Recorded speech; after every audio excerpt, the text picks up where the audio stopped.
ఆచి చికెన్ మసాలా. తెలంగాణలో ఖాళీగా ఉన్న గవర్నర్ కోట ఎమ్మెల్సీ స్థానాలను ప్రభుత్వం భర్తీ చేసింది.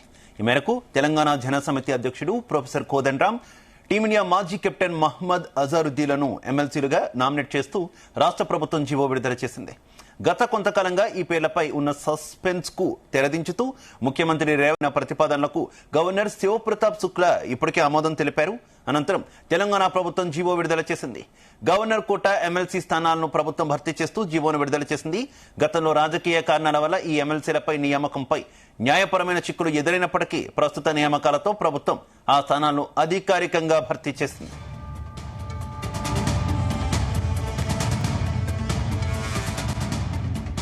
ఇదే విషయానికి సంబంధించి మరింత సమాచారం మా కరెస్పాండెంట్ వేణుగోపాల్ అందిస్తారు.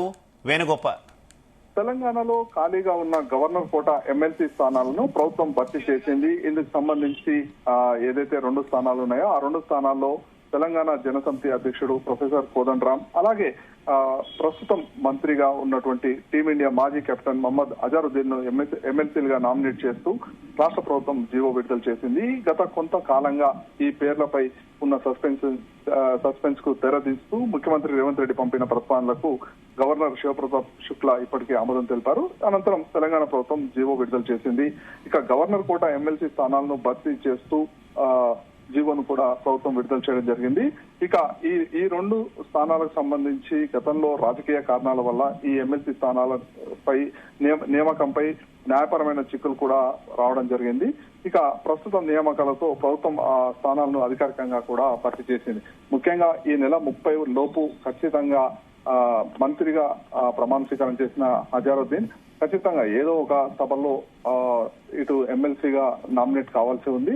అయితే మంత్రిగా ప్రమాణ స్వీకారం చేశాక దాదాపు 6 నెలలు పూర్తిగా వస్తుంది ఈ నెల 30తో.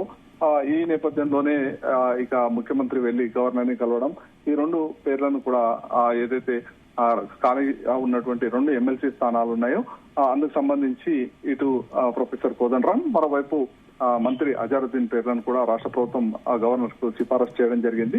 ఇక గవర్నర్ ఈ ప్రతిపాదన కూడా ఆమోదం తెలుపుతూ నిర్ణయం తీసుకున్నారు. ఇక ఈ నేపథ్యంలో రాష్ట్ర ప్రభుత్వం కూడా ఇందుకు సంబంధించి జీవో విడుదల చేయడం జరిగింది. ఇక మంత్రిగా కొనసాగడానికి కూడా అజారుద్దీన్ కి ఎలాంటి ఆటంకాలు లేవు.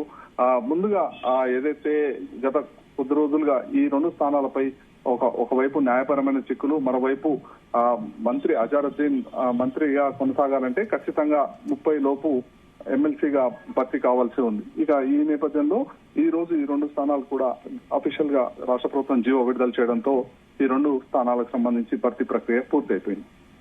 Right, okay, thank you.